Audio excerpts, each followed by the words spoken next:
get benefits of digital manufacturing. Doing it in this proof of concept and over a period of time, you get what they call like POC purgatory, like you keep doing POCs and you never move on to a mass scale. I think the way you are going to realize smart manufacturing is where you need to scale. Unless you can do it across 60 factories if you're an EMS and all the machines, you're not going to see the benefit of like OEE, the overall equipment effectiveness, because if two machines on the line are not connected, maybe those are the two machines that are the bottleneck. So then all these other investment that you did may not be very fruitful.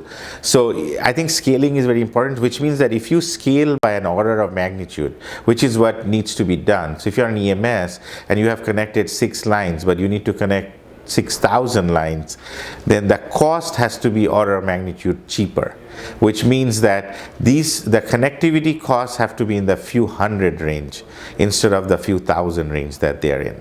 So that's what we are looking at, is providing that level of cost benefit where you can do it for a few $100s and connect thousands of machines at scale.